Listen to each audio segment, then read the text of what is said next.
Assalamualaikum and hi everyone, welcome back to Bablu's Kitchen. இன்னைக்கு நம்ம சேனல்ல ரொம்ப சூப்பரான ஹெல்த்தியான யம்மியான எல்லாருக்கும் ரொம்ப பிடிச்ச மாதிரி இருக்க போற ரவா இட்லி தான் பார்க்க போறோம்.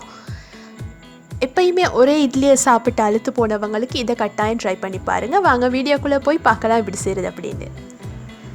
இதுக்கு நான் ஒரு பவுல் எடுத்துக்கொள்கிறேன். அதுக்குள்ளே 1 கப் அன்ரோஸ்டட் ரவா சேர்த்துக்கொள்கிறேன். அதுக்கப்புறமா 1/2 கப் அளவு தயிர், இது பேட்டருக்கு தேவையான அளவு உப்பு எல்லாத்தையும் ஆட் பண்ணிவிட்டு நான் நல்லா மிக்ஸ் பண்ணி விட்டுக்கொள்ள போகிறேன். தயிர் ஆட் பண்ணுற என்னத்துக்கு அப்படின்னு சொன்னால் நல்லா ஃப்ளஃபியாக சாஃப்டாக வரும் இட்லி, அதுக்கு தான்.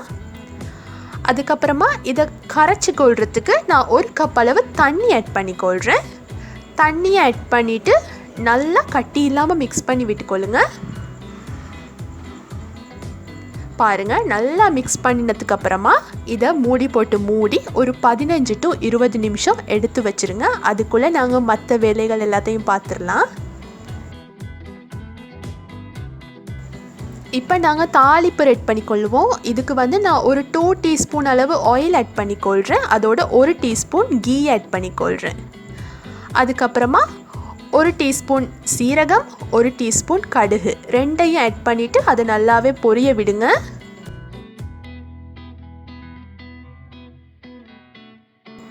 அதுக்கப்புறமா 1 டீஸ்பூன் உளுத்தம் பருப்பு, 1 டேபிள் ஸ்பூன் கேஷ்யூஸை நான் சின்னதாக வெட்டி ஆட் பண்ணிக்கொள்கிறேன்.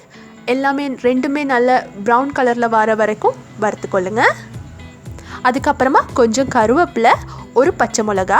உங்களோட வீட்டில் கிட்ஸ் இருந்தாங்க, அவங்க சாப்பிட மாட்டாங்க அப்படின்னு சொன்னால் நீங்கள் பச்சை மிளகாயை ஸ்கிப் பண்ணிக்கொள்ளலாம். அதுக்கப்புறமா ஒரு பெரிய பிஞ்ச் அளவு பெருங்காயத்தூள் ஆட் பண்ணிக்கொள்கிறேன். அதையும் ஆட் பண்ணிவிட்டு கொஞ்சம் வதக்கிட்டு நீங்கள் அடுப்பை ஸ்விட்ச் ஆஃப் பண்ணிடுங்க.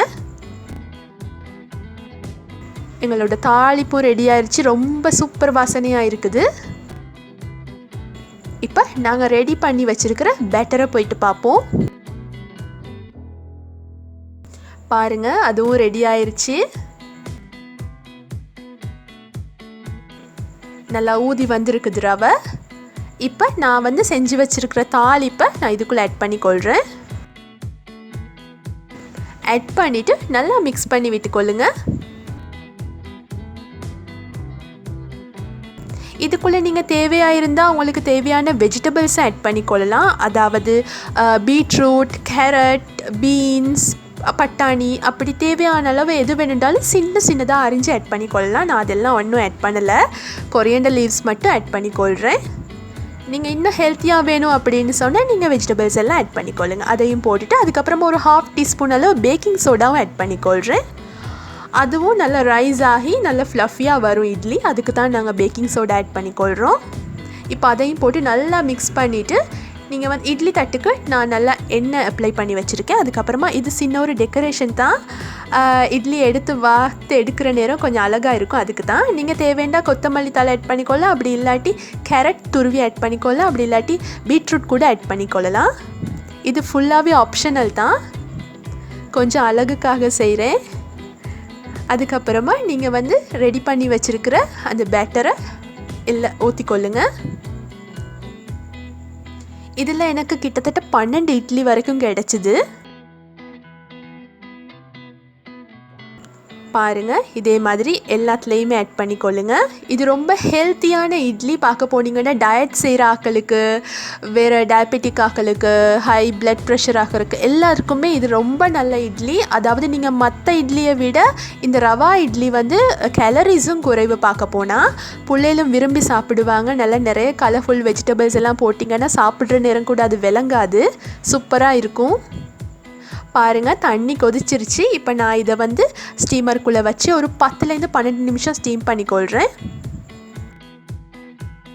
திறந்து பார்ப்போம். கையை கொஞ்சம் தண்ணியில் நனைச்சிட்டு கையை நல்லா அமுக்கி பாருங்கள். இட்லியில் அதை ஒட்டாமல் வரணும். வந்துச்சு அப்படின்னு சொன்னால் உங்களோட இட்லி ரெடி ஆயிடுச்சு. அதை எடுத்து வெளியால் ஒரு 2-3 நிமிஷம் வச்சுட்டு எடுத்து பாருங்கள். நல்லா ஒட்டாமல் அழகாக வந்திருக்கு பாருங்கள். நான் கொஞ்சம் பீட்ரூட் ஆட் பண்ணியிருந்தேன்னா இன்னும் கொஞ்சம் கலர்ஃபுல்லாக அழகாக இருந்திருக்கும். சூப்பராக வந்திருக்கு பாருங்கள். இதே மாதிரி எல்லாத்தையும் ஒவ்வொன்றா எடுத்து அடுக்கி வச்சுக்கொள்வோம். இதை நீங்கள் வந்து விரும்பின சட்னி செஞ்சு தொட்டு சாப்பிடலாம். அப்படி இல்லாட்டி உங்களுக்கு தேவையாக இருந்தால் நான்வெஜ் கறி அப்படி இல்லாட்டி சாம்பார் எதோடு சாப்பிட்டாலும் நல்லா இருக்கும். நாங்கள் தயிர் வேறு பேக்கிங் சோடா எல்லாம் ஆட் பண்ணினதால் இது நல்லா சாஃப்டாக நல்லா வந்திருக்கு.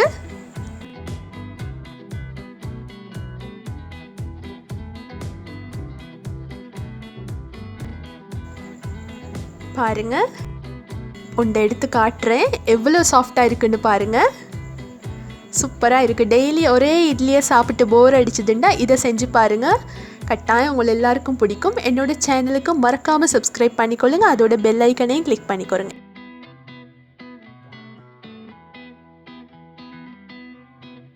இன்னொரு நல்ல வீடியோவில் உங்களை எல்லாரையும் சந்திக்கிற வரைக்கும் டேக் கேர். பை.